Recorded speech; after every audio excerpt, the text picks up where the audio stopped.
मंजिलों से गुमराह कर देते हैं कुछ लोग, मंजिलों से गुमराह कर देते हैं कुछ लोग, हर किसी से रास्ता पूछना अच्छा नहीं होता। मित्रों नमस्कार, मैं हूं Rajiv Ranjan, CGL 3 rank 17, BSSC inter level rank 21, SI 2446 और BPSC सेलेक्टेड। देखिए मित्रों, आज का जो ये वीडियो है वो हम बहुत सारे मुद्दों पर लेकर आए हैं। सबसे पहले तो जो मैंने टॉप 50 टॉपिक बताया था उसको कैसे कवर करना है उस पर, उसके बाद जो है बुक लिस्ट को लेके जो कन्फ्यूजन है उस पर है, फिर जो सेल्फ स्टडी का जो गाइडेंस, बहुत लोग का स्कोर नहीं बढ़ रहा है और रिवीजन को लेकर के है, और आजकल मार्केट में कौन कौन सी ऐसी चीज़ें हैं जिससे लोग आकर्षित तो होते हैं लेकिन वो फायदेमंद नहीं, तो इन पे हम डिटेल में चर्चा करेंगे। इसलिए आप लोग लास्ट तक देखिए। निश्चित रूप से आपको जो तैयारी के दरमियान जो भटकाव होता है उससे बचने में हेल्प मिले। सबसे पहले हम चर्चा करेंगे उस बुक लिस्ट के बारे में जिसको लेके आप लोगों को कन्फ्यूजन है। तो एक बार फिर से मैं बता देना चाहता हूं कि बहुत सारे लोग ये क्वेश्चन पूछते हैं कि महेश बर्नवाल का जो NCERT वो मैंने कौन सा बोला, अलग अलग या एक ही बुक। तो ये देख लीजिए, वो बुक आ चुकी है मेरे पास, एक ही सिंगल बुक है NCERT सार संग्रह की, इसके बारे में मैंने बोला था। और इसमें से खास करके हिस्ट्री, ज्योग्राफी और पॉलिटी, ये 3 सेक्शन पढ़ना जो है ज़्यादा फायदेमंद है। ठीक है मित्रों, तो इसको पढ़ना है। हालांकि मार्केट में इसका नया वर्जन आ चुका है तो आप लोग नया वाला ले सकते हैं, इसमें डाटा अपडेटेड है। फिर पूछा गया था कि साइंस में रुक्मिणी ले या क्विक बुक ले या फिर कोई और स्कूल, इसमें कोई कंफ्यूजन नहीं रखना है, कोई एक बुक लीजिए। अगर आप पहले से पढ़ चुके हैं तो उसी को लीजिए, जो आप पढ़ चुके हैं या उसी को पढ़िए। अगर पढ़ चुके हैं तो आप जो है प्रेफरेंस के अकॉर्डिंग जो क्विक बुक है दृष्टि की उसको आप 1 नंबर में रखिए। ठीक है, मतलब पहले इसको प्रायोरिटी दीजिए और उसके बाद जो है आप रुक्मिणी की जो BSSC की आती है बुक, जो अभी आई हुई है स्पेशल BSSC की 3150 प्लस, उसमें चैप्टर वाइज कॉन्सेप्ट भी और ऑब्जेक्टिव का डिटेल भी है, तो उसको भी आप लोग ले सकते हैं। तो इस दोनों में से कोई एक को लेना है, दोनों को नहीं लेना है। ठीक है, और NCERT के साथ 8, 9, 10 के साथ जो है वो मिक्स करके पढ़ लेना है। अब अगली बात यह है कि जो बहुत लोग कह रहे थे कि लूसेंट से काम नहीं चलेगा, आप जो है फेक बोल रहे हैं, इसका जवाब मैं देना चाहूंगा। देखिए दोस्तों, कोई भी जो टॉप करते हैं या जिनका रिजल्ट हो जाता है ना, वो अपना बेसिक स्टोरी कभी नहीं आपको बताएगा कि हम जो है लूसेंट से शुरू किए थे, क्राउन से शुरू किए थे या घटना चक्र से शुरू किए थे।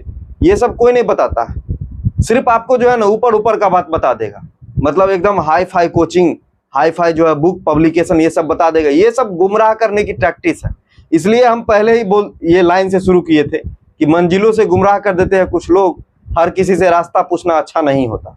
होता क्या है ना कि मार्केट में एक मार्केटिंग स्ट्रेटजी चला हुआ, ठीक है, उसमें आपको वो उसी बुक का नाम लेते हैं जिस बुक से उनको रिकमेंडेशन जाता है, उनको उसके लिए कुछ प्रचार प्रसार के लिए मिलता है, तो बस वो 1-2 बुक का नाम लेके, और चूंकि वो क्वालिफाइड है तो आप लोग भी एकदम आकर्षित हो जाते हैं। लेकिन किसी भी टॉपर की जो स्टोरी है ना दोस्तों, या किसी भी सक्सेस की स्टोरी, वो लूसेंट, क्राउन, SPD, यही सब बेसिक किताब से शुरू होता है। बहुत होता है तो इसके बाद जो है ना घटना चक्र का जो अलग अलग पूर्वावलोकन आता है वो लोग पढ़ लेते हैं। इसलिए ज्यादा जो है ना वो तामझाम में मत आई। लूसेंट को कौन बोलता है कि अच्छी बुक नहीं है? लूसेंट आज से 20 साल पहले भी प्रासंगिक थी, तब से वो आई है और आज भी प्रासंगिक है। इसको आपको पहले पढ़ना ही चाहिए। इसके बाद अगर आपको एक्स्ट्रा करना है तो घटना चक्र का पढ़िए, दृष्टि का क्विक बुक पढ़िए। घटना चक्र में जैसे कि ये इतिहास की बुक, ये मोटी मोटी बुक है, बहुत लोग पढ़ते होंगे, तो ये इतिहास की बुक मैंने भी पढ़ा है। उसके बाद देखिए ये पॉलिटी है, 2018 एडिशन का, ये अभी अपडेट हो गया था, उस समय मैंने पढ़ा था इसको। और ये ज्योग्राफी का है जिसका जो है कवर पेज फट गया है, तो ये भी मैंने पढ़ा है।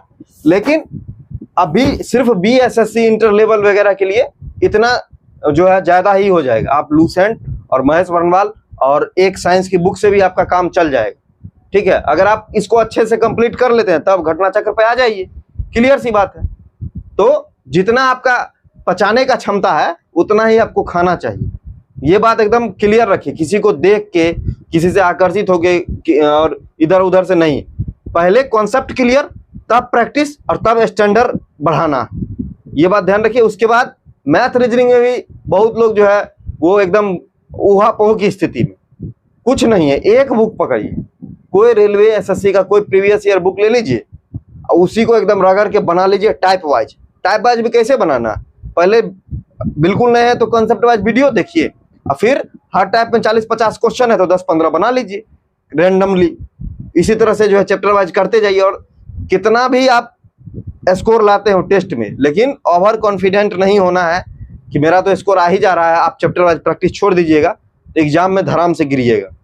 ठीक है, हल्का में नहीं लेना है, रेगुलर चैप्टर वाइज पढ़ना ही पढ़ना है, कॉन्सेप्ट पे फोकस करना ही करना है। ये तो हो गया कि बुक लिस्ट और पढ़ने का जो स्ट्रेटजी है उस पर। अब है सेल्फ स्टडी की बात। देखिए, सेल्फ स्टडी से तैयारी किया जाता है, ऐसा नहीं है कि नहीं किया जाता, लेकिन होता क्या है कि शुरू शुरू में कोई मार्गदर्शन प्राप्त नहीं हो पाता है। चाहे मैथ रीजनिंग में भी कंफ्यूजन है, चाहे जो है सो जीके जीएस में क्या पढ़े क्या छोड़े। तो इसके लिए आप लोग क्या कर सकते हैं कि कोई क्लब, कोई जीडी, कोई ग्रुप डिस्कशन, या कहीं भी अगर आप 10-5 लोग साथी हैं गांव में या कहीं, अगर आप जुड़ के अगर आप पढ़ते हैं तो वो आपके लिए बेनिफिशियल होता है। लेकिन ध्यान रखिएगा कि वहाँ आउटपुट बढ़िया हो, मतलब ये नहीं कि टाइम पास ज्यादा हो। इस तरह से आप कर सकते हैं ताकि एक निश्चित टास्क मिले और उसको आप लोग कंप्लीट करते जाइए। ठीक, लेकिन सिर्फ उसी के भरोसे नहीं रहना, वो एक माध्यम है। बाकी आपको जो 70% काम है वो खुद भी करना है। बहुत लोग बिना किसी कोचिंग क्लब के भी सक्सेस पाते हैं। उसके बाद जो कोचिंग की बात है, तो देखिए जो स्टार्ट करते हैं ना, जिनको कुछ नहीं पता है, जैसे मैथ रीजनिंग है, तो वो कोचिंग या यूट्यूब का भी हेल्प ले सकते हैं। आजकल तो ऑनलाइन भी अवेलेबल है, ठीक है, यूट्यूब पर भी अवेलेबल है, जहां से आप समझ सके। इससे क्या होता है कि एक बार पढ़ने के बाद आपका जो शुरू का जो बेसिक होता है वो क्लियर हो जाता है। उसके बाद आपको खुद ही पढ़ना है। कोई भी स्टूडेंट जो सक्सेस होता है ना, वो शुरू के मार्गदर्शन के लिए किसी गुरु, टीचर, कोचिंग ये सब का सहारा लेता है, लेकिन बाद में क्या होता है ना कि सेल्फ स्टडी करता है। जैसे जीके जीएस, तो उसको में तो आप कहीं भी जाइएगा तो वहां पर कंटेंट और ये सब मिलेगा, याद तो खुद ही करना पड़ेगा। तो निश्चित रूप से आपको सेल्फ स्टडी का भूमिका बहुत महत्वपूर्ण है। चाहे आप कोचिंग ले लें या खुद से पढ़ें, खुद से कर सकते हैं तो कर सकते हैं, नहीं कर सकते हैं तो सेल्फ स्टडी कीजिए। ठीक है, और करना ही पड़ेगा, चाहे आप कोचिंग के साथ भी कीजिए फिर भी करना पड़ेगा। इस बात का ध्यान रखिए कि सेल्फ स्टडी करना ही है। और लोग सक्सेस होते हैं गांव से, दूर दराज क्षेत्रों से भी, खास करके बिहार के एग्जाम्स में, बिहार पुलिस, बिहार दरोगा, बिहार एसएससी, ये सब में सक्सेस करते हैं। तो इस तरह से करना। अगर पढ़ने का माहौल नहीं है गांव में तो कोई कोचिंग क्लब के साथ साथ अगर लाइब्रेरी है आसपास के शहरों में तो उसको ज्वाइन कर लीजिए। घर में ही कोई शांत जगह, शांत कमरा, या घर से अलग हट के अगर कुछ एक आध रूम बना सकते हैं, झोपड़ी भी बना सकते हैं तो बनाकर पढ़ सकते हैं। तो ये स्ट्रेटजी होनी चाहिए। ठीक है, कुछ ना कुछ तो आपको दिखाना पड़ेगा, अपना परफॉर्मेंस, रिस्क लेना पड़ेगा थोड़ा बहुत पढ़ाना। देखिए, स्कोर जो है ना नहीं बढ़ने का बहुत सारा कारण। एक तो आपका डेप्थ नॉलेज नहीं होता है, दूसरा है कि आपका सिलेबस जो है वो कंप्लीट नहीं हो पाता है। कभी भी आप जो है जो फेवरेट चीज है उसी को बार बार पढ़ते हैं। तीसरा ये है कि आप रिवीजन आपका कमजोर होता है। चौथा है कि आप प्रैक्टिस नहीं करते। ये सब के कारण स्कोर नहीं बढ़ता है, एक निश्चित स्कोर पे लटक जाते हैं लोग। इसके लिए क्या करना है, सबसे पहला जो है आपको फोकस करना है कि सिलेबस कंप्लीट करें। दूसरा कि सिलेबस अब कंप्लीट करने का मतलब है कि कम से कम एक बार आप सारे टॉपिक को, सारे सब्जेक्ट को आप किसी भी एक बुक या 2 बुक से जो है खत्म कर सकते हैं, समाप्त कर सकते हैं। खासकर रिसेंट और महेश बर्नवाल है, तो दोनों को मिक्स करके आप जो टॉपिक, जैसे मॉडर्न हिस्ट्री, इंडियन ज्योग्राफी या पॉलिटी पढ़ लिए महेश बर्नवाल, तो बाकी चीज आप पढ़ लीजिएगा किससे, लूसेंट से। और साइंस का तो अलग है ही। अब देखिए, तो इतना करने के बाद क्या करना है, आपको प्रैक्टिस करना है। प्रैक्टिस भी 2 तरीके से होता है, एक तो होता है फुल टेस्ट, एक होता है चैप्टर वाइज। तो चैप्टर वाइज पहले करना चाहिए, जैसे लूसेंट का ऑब्जेक्टिव हम बताए थे तो उससे करना चाहिए। और वो तभी करना चाहिए जब आप चैप्टर वाइज पढ़ते जाइए, उसके साथ साथ करते जाइए, तो ये करना है। उसके बाद जब ये भी हो जाए तो फुल टेस्ट शुरू करना चाहिए। सप्ताह में कम से कम शुरू में एक ही देना चाहिए। और जो जो आपका सिलेबस पकड़ मजबूत हो जाएगा, आप सेट को बढ़ा सकते हैं। एक समय ऐसा आएगा कि आपको सिलेबस में बस रिवीजन ही रिवीजन करना पड़ेगा, और उधर सेट आपको डेली एक सेट लगाना पड़ेगा। वो एग्जाम के टाइम की बात है, एग्जाम से 2 महीना 2.5 महीना जब डेट घोषित हो उस समय आप कर सकते हैं, या आपका सिलेबस पहले कंप्लीट हो तो अभी भी कर सकते हैं। तो ये चीज है। अब देखिए, ये जो चैप्टर वाइज वाला जो बहुत लोग हैं वो इग्नोर करते हैं, तो इग्नोर नहीं करना चाहिए, क्योंकि एग्जाम का एक ओवरऑल आपको आइडिया 1.5-2 घंटा निकालिए रिवीजन के लिए स्पेशल। और सप्ताह में जो है एक दिन 4-5 घंटा निकालिए कि पूरा सप्ताह का हम पढ़ सके। और ये सब विषय में है, मैथ रीजनिंग में भी ये लागू होता है इसी तरह का कॉन्सेप्ट। तो रिवीजन के लिए आपको 2-3 घंटा डेली निकालना चाहिए अलग से समय, जिससे कि जो आप पढ़ते हैं वो आपको माइंड में हमेशा फिट रहता है। सिर्फ पढ़ना ही काफी नहीं होता, ठीक है। बहुत लोग ये कहते हैं कि याद नहीं होता है, तो देखिए हंस के याद कीजिए, रो के याद कीजिए, गा के याद कीजिए, याद करना पड़ेगा। इसमें कोई जो है किंतु परंतु नहीं है। अब याद करने का तरीका हो सकता है कि अलग अलग, कुछ लोग वन लाइनर याद करते हैं, कुछ लोग ऑब्जेक्टिव, कुछ लोग स्टोरी वाला जैसे लूसेंट में है उस तरह से याद करते हैं। तो जो आपको पसंद है, हर टाइप का बुक अवेलेबल है, उससे आप याद कर लीजिए। जो आपको पसंद है उस टाइप का बुक लेके याद करिए। याद भी कीजिए तो सिलसिलेवार ढंग से अगर याद करते हैं तो जल्दी से याद हो जाता है। शांत जगह में एकाग्रचित होकर मेडिटेशन वगैरह थोड़ा बहुत करते हैं और एक एक घंटा रेगुलर एकदम पढ़ते हैं अच्छे से समझ के, फिर थोड़ा ब्रेक लेते हैं, फिर पढ़ते हैं। ये सब स्ट्रेटजी काम आता है, लेकिन इसका कोई मंत्र या कोई ट्रिक नहीं है कि घोर के पिला दें और आपका जो है वो याद हो जाए आपको। तो ऐसा आपको करना ही पड़ेगा खुद से, चाहे आप कोई भी तरकीब अपनाइए, कोई ट्रिक अपनाइए याद करने का, खुद से जो है कुछ ऐसा बनाइए कि जो भारी भारी टर्म है या जो भी कुछ है उसको आप आसानी से याद रख सके। वो आपका खुद का मेहनत होगा। अब देखिए डेट को लेकर के, एग्जाम डेट को लेकर के एक बात तो क्लियर है कि बीएसएससी का इंटर लेवल का जो एग्जाम डेट है वो कम से कम अभी 2 महीना आपके पास है। अक्टूबर के सितंबर के बाद ही होने का चांस है, क्योंकि इतना समय नॉर्मली मिलता है, अभी तो डेट ही भराया गया। तो उसके लिए निश्चिंत रहिए, ठीक है। लेकिन ये थोड़ा सा अप्रत्याशित आयोग है। कभी कभी क्या होता है कि आपको शॉर्ट नोटिस पर भी एग्जाम ले लेता है, लेकिन नजदीक में होना थोड़ा सा कम पॉसिबल है। इसके लिए निश्चिंत रहिए और आप अपनी तैयारी को जारी रखिए।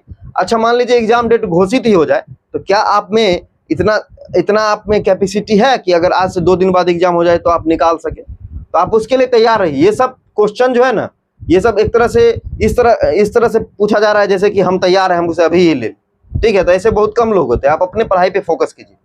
नेक्स्ट वैकेंसी जैसे कि CGL 4 वगैरह है तो रिजर्वेशन रोस्टर क्लियर होगा, उसके बाद पहले दरोगा का वैकेंसी आएगा, फिर जो है आपको CGL 4 में थोड़ा सा विलंब हो सकता है, लेकिन दरोगा जल्दी आएगा। और आएगा विधानसभा चुनाव 25 से पहले आने की पूरी संभावना।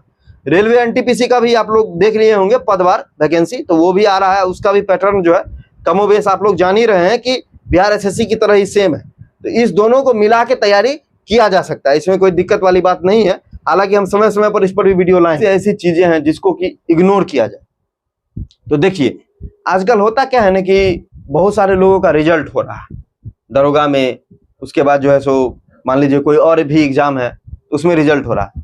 तो लोग जो है ना कुछ खास पब्लिकेशन का प्रचार करते हैं। आपको 1 मिनट 2 मिनट, खास करके पटना का बहुत सारा यूट्यूब चैनल है, उस पर हम देख रहे थे कि लोग बोलते हैं, जैसे एक यूट्यूबर पूछता है कि अच्छा बताइए आपका सिलेक्शन हो गया है तो आप किस पब्लिकेशन का बुक पढ़े थे, ये वो। तो उसमें वो कुछ खास पब्लिकेशन को ही रिकमेंड करते हैं। ये जो है ना, मेरे हिसाब से मैंने भी बहुत सारा एग्जाम दिया है, खास करके बिहार का तो लगभग सभी एग्जाम को फेस किया है। तो उसमें जो है ना वो जो बताते हैं ना वो पूरी तरह से सही नहीं है। वो बहुत सारे पब्लिकेशन को यूज किए हैं, लेकिन वो सिर्फ एक पब्लिकेशन को रिकमेंड करते हैं, और इससे लोग जो है नए नए लोग हैं तो वो गुमराह भी होते थे। इससे बचना, एकदम बचना है। ये सब जो है ना एक तरह से हम कह सकते हैं फेक प्रचार है। उसके बाद अगर हम बात करते हैं कि कौन सा अच्छा है कौन सा खराब, देखिए किसी विशेष का नाम नहीं लेते हुए हम ये बताना चाहेंगे कि प्रैक्टिस सेट वही अच्छा है जिसका एक्सप्लेनेशन बेहतर, ठीक है, और स्टैंडर्ड क्वेश्चन। तो जो बहुत सारे ऐसे पब्लिकेशन आप लोग जानते हैं जिनका खास करके कोचिंग वगैरह चलता है ना, तो वो लोग थोड़ा अच्छा क्वेश्चन और अच्छा कंटेंट देते हैं। तो इसमें कोई फिक्स नहीं है कि मतलब ये इसी का अच्छा है इसी का खराब है। तो आप लोग अपनी प्रायोरिटी के हिसाब से जो अच्छा लगे वो ले सकते हैं। तो इससे बचना है। बुक लिस्ट में भी देखिए उहा पो नहीं पालना है। एक टॉपर बता दिया ये बुक, एक टॉपर ये सब में नहीं पढ़ना। बस देखिए, इसलिए तो सिलेक्शन नहीं होता। 3-4 किताबें हैं जो आप अगर अच्छा से कर लेते हैं, बार बार कर रिवीजन कर लेते हैं, उसके बाद जो क्षतिपूर्ति है ना वो आपका प्रैक्टिस सेट कर दे। तो बाकी का काम आपको किस पे करना है, प्रैक्टिस सेट से कवर करना है। बस एक बार आपको बढ़िया से कर लेना और उसको रिवाइज करते चलना है। जो ठान लिया सो ठान लिया, ठीक है, बार बार बदलने की आवश्यकता नहीं है, ठीक है। बाकी चीजें हम लोग टेलीग्राम पे भी, ऑनलाइन मीटिंग वगैरह में भी हम गाइडेंस करते रहते हैं। मैं बोल देता हूं कि अभी आप लोग को जो है हमारे स्क्रीन पे दिख रहा होगा जो चैप्टर का नाम है, जैसे कि इसमें है पुस्तक लेखक है, ठीक है, पुस्तकें और लेखक है। उसके बाद जो आपको देश राजधानी मुद्रा है, फिर आपको पड़ोसी देश है, फिर आपको नए पुराने नाम है, चाहे शहर का हो चाहे जो है देश का हो, फिर जनगणना का टॉपिक है, फिर आपको जो है वन रिपोर्ट जो फॉरेस्ट सर्वे होता है उसका टॉपिक है, फिर आपको जो है वो कृषि खनिज का डाटा है, इससे भी बिहार SSC में क्वेश्चन आया है। फिर पंचायती राज, लोक नृत्य जो स्टेट सबका होता है, जनजाति जो विश्व स्तर का और भारत स्तर का दोनों है, अंतर्राष्ट्रीय संस्था जैसे UNO है, UN से जुड़ा हुआ संस्था है, उसके बाद जो है उसका हेडक्वार्टर, स्थापना, सदस्य देश, काम, और उसके बाद भौगोलिक नाम है देश, और देश स्तर पर और विश्व स्तर पर दोनों पे है। फिर सौर मंडल के बारे में, फिर बिहार का जीके है। बिहार जीके में फैक्चुअल क्वेश्चन पूछता है, जिसमें जैसे साक्षरता दर कहाँ का ज्यादा है, ऊंची चोटी, नदी के बारे में, पर्वत के बारे में, तो ये सब चीज हम नॉर्मली करवा दिया करेंगे और इसका पीडीएफ भी टेलीग्राम पे चला जाएगा। फिर इन्वायरमेंट जीके है, फिर खेल है। खेल जगत में नए पुराने दोनों पूछे जाते हैं, करंट से भी और पुराने जो स्टैटिक पोर्शन है वो भी। फिर पुरस्कार है, दिवस थीम है, नियुक्ति है, फिर अंतरिक्ष का क्षेत्र है, रक्षा का क्षेत्र है। ये बीएसएससी का फेवरेट टॉपिक है, अंतरिक्ष वगैरह, उपग्रह, सैटेलाइट, कौन कौन सा मिशन, ये सबसे क्वेश्चन आता है। फिर विज्ञान में जाते हैं तो विज्ञान की शाखा है, इकाई और मात्रक है, प्रमुख उपकरण है, प्रकाश है। प्रकाश के बाद यांत्रिकी है। यांत्रिकी में जैसे कि गति है, वेग है, त्वरण है, बल है, इसका नियम वगैरह है। खास करके जो है ना साइंस में वो अप्लाइड क्वेश्चन ज्यादा पूछा जाता है। अप्लाइड का मतलब जैसे कि कोई उदाहरण दे के पूछ देगा कि ये किस नियम का उदाहरण, ठीक है। इस तरह का प्रायोगिक क्वेश्चन, जैसे कोई केमिस्ट्री में कोई केमिकल का नाम दे देगा, पूछ देगा कि इसका उपयोग कहाँ होता है। तो जो अप्लाइड क्वेश्चन है जिसका प्रयोग होता है या जिसकी कुछ स्पेशल क्वालिटी है, जिसकी कुछ स्पेशल विशेषता है, जैसे पूछ देगा सबसे ज्यादा समस्थानिक किसका होता है, तो कुछ स्पेशल वाला या कुछ अप्लाइड जो होता है एग्जाम्पल वगैरह, उससे ज्यादा क्वेश्चन आते हैं। अगर बात करते हैं ध्वनि चैप्टर है, ध्वनि साउंड के बाद जो विद्युत चैप्टर है, फिर परमाणु संरचना, केमिस्ट्री में परमाणु संरचना, उसके बाद जो बंधन होता है, एकल बंध, द्विबंध, त्रिबंध, उसके बाद जो हाइब्रिडाइजेशन वगैरह होता है, sp2 sp3, उसका आकार वगैरह, तो ये सब आपको पढ़ना है। उसके बाद प्रमुख कार्बनिक यौगिक, जैसे अल्कोहल है या फिर बेंजीन है, जो कार्बनिक यौगिक सब है उसका क्या क्या इस्तेमाल होता है, उसका फार्मूला क्या होता है, उसमें जो संरचना है वो भी कभी कभी पूछ देता है, तो ये सब आपको देखना है। फिर धातु, अधातु और उसका उपयोग है। फिर केमिस्ट्री में प्रमुख रसायन और उसका उपयोग, रसायन में जैसे ब्लीचिंग पाउडर है, सोडियम बाइकार्बोनेट है, धोबन सोडा है, तो ये सब आपसे पूछा जाता है। ऐसा बहुत सारा केमिकल फार्मूला है, उसका यूज क्या है, ये सब। उसके बाद अगर हम बात करते हैं कि जैसे मिश्र धातु है, धातु अधातु का उपयोग के साथ साथ मिश्र धातु से भी क्वेश्चन आता है। फिर प्रमुख नियम, उदाहरण, सूत्र, जो फिजिक्स केमिस्ट्री का जो इंपोर्टेंट नियम है, उदाहरण है, उसका सूत्र है, वो सब पूछा जाता है। और इसको घुमा फिरा के भी पूछा जाता है, कभी कभी क्वेश्चन दे के भी पूछ दिया जाता है, जो छोटा सा न्यूमेरिकल टाइप का। सेल से क्वेश्चन आता है, जिसको कोशिका बोलते हैं, कोशिका का सब पार्ट सब होता है, सारा कोशिका, जंतु, पादप, सबसे पूछा जाता है। फिर पोषण है, पोषण मतलब कार्बोहाइड्रेट, विटामिन, खनिज लवण, ये सबसे। फिर रोग है, रोग में तीनों का रोग पूछा जाता है, जानवर का भी, पौधा का भी और मनुष्य का भी, तो इस तीनों को कवर करना है। फिर हार्मोन और एंजाइम सब है। उसके बाद जो इंपोर्टेंट तंत्र सब है, जैसे रक्त परिसंचरण तंत्र है, तंत्रिका तंत्र है, ठीक है, तो ये सबसे जितना भी श्वसन तंत्र है, पाचन तंत्र है, इसको कंप्लीट करना है। फिर अगर हम बात करते हैं कि जो हिस्ट्री है, हिस्ट्री में क्या करना है कि इंपोर्टेंट जो वंश सब है, जैसे उसके संस्थापक और मेन जो राजा था उसका क्या क्या विशेषता था, क्या क्या काम किया था, और कौन कौन सा रचना, पुस्तक का रचना, पुस्तक नया पुराना सब पढ़ना है, जो पहले नंबर टॉपिक में बताए हैं, ठीक है। उसके बाद जो है हिस्ट्री को डेट लाइन से पढ़ना है, खास करके मॉडर्न हिस्ट्री को। जैसे गवर्नर जनरल है तो सीरियल से दिया हुआ है लूसेंट में, ठीक है, तो गवर्नर जनरल के समय में क्या क्या हुआ, तो वही हिस्ट्री का डेट लाइन है। 1857 से लेके 1947 तक का आपको घटनाक्रम जितना है इंपोर्टेंट, और संस्था सब बना है आजादी की लड़ाई में, सामाजिक धार्मिक संस्था है, क्रांतिकारी संस्था है, पत्र पत्रिका है, ये सब के बारे में पढ़ना है। फिर अगर ज्योग्राफी की बात करते हैं तो ज्योग्राफी में जो है ना, वो जो वर्ल्ड ज्योग्राफी का पार्ट है उसमें फेमस चीज ज्यादा पूछा जाता है, जैसे जनजाति का नाम है, पर्वत है, पठार है, नदी है, घास का मैदान है, ज्वालामुखी है, मरुस्थल है, वो सबसे ज्यादा आता है। लेकिन इंडियन ज्योग्राफी को डिटेल से आपको कवर करना है। पॉलिटी की बात करते हैं तो पॉलिटी में जो है ना, कुछ चीज है जिसे फिक्स क्वेश्चन आता है, जैसे संविधान का भाग है, अनुच्छेद है, संवैधानिक संशोधन है, संविधान की अनुसूचियां हैं, ये सबसे क्वेश्चन आता ही आता है, जो एकदम फैक्ट बेस्ड क्वेश्चन, एक दो क्वेश्चन रहेगा ही रहेगा। इसके अलावा जो इंपोर्टेंट जो मेन टॉपिक है, जैसे कि मौलिक अधिकार है, नीति निर्देशक तत्व है, संसद है, राज्यपाल है, न्यायपालिका है, सर्वोच्च न्यायालय, उच्च न्यायालय है। उसके बाद जो इंपोर्टेंट संवैधानिक आयोग सब है, जैसे राजभाषा आयोग हो गया, चुनाव आयोग हो गया, वित्त आयोग है, ये सबसे भी क्वेश्चन आते ही आते हैं। उसके बाद जो कुछ चीज है जो कंटेम्परेरी इशू, कंटेम्परेरी का मतलब जो अभी चल रहा है, जैसे कि ओलंपिक चल रहा है, अभी वर्ल्ड कप हुआ है T20 वाला, उसके बाद जो IPL हुआ है, ठीक है, तो ये सबसे क्वेश्चन 1-2 साल के लिए लगातार पूछे ही जाते हैं, तो इसको जो है समय के साथ अपडेट करते चलना है। उसके बाद एक और चीज है इंपोर्टेंट सारणी। बहुत लोग ये नहीं समझ रहे सारणी मतलब क्या। सारणी मतलब ये है कि जो बुक है, बुक में आप लोग पढ़ते हैं ना, तो इंपोर्टेंट टॉपिक सबका टेबल बना हुआ रहता है। सारणी जितना भी जो भी बुक में मिल रहा है ना, सारणी जितना याद कीजिएगा उतना आपको फैक्ट पे पकड़। तो ये सब टॉपिक है जो आप लोग को हम भी कवर करवाएंगे अपने इस चैनल के माध्यम से, ठीक है। लेकिन मेरे साथ समस्या है समय की, तो हम जैसे जैसे हमको समय मिलेगा हम सप्ताह में कोशिश करेंगे कि आपको कम से कम 2-3 ऐसा जो मेन टॉपिक है उस पर अपने वीडियो प्रोवाइड करवाएं, और साथ ही एग्जाम से पहले आप लोग का ये जो मेन टॉपिक है उसको हम कवर करवा दें अपने समय के अनुसार से। तब तक के लिए जो भी लोग टेलीग्राम से नहीं जुड़े हैं, ये जो टॉपिक का लिस्ट है या जो भी कुछ हम कभी कभी ऑनलाइन भी डाउट वगैरह सॉल्व करते हैं, और बुक का पीडीएफ वगैरह भी जो इंपोर्टेंट स्टडी मटेरियल है वो सारा चीज टेलीग्राम पे मिल जाएगा आप लोग को। तो इसलिए टेलीग्राम से जुड़ जाइए, इसका लिंक डिस्क्रिप्शन में है, ठीक है, और कमेंट में भी पिन कर दिया गया। और सभी लोग जो है इस वीडियो को ज्यादा से ज्यादा जो है वो लाइक कीजिए, शेयर कीजिए और अपने दोस्तों के बीच पहुंचाइए, ताकि और इस तरह का वीडियो बनाने का हमको प्रोत्साहन मिले। धन्यवाद।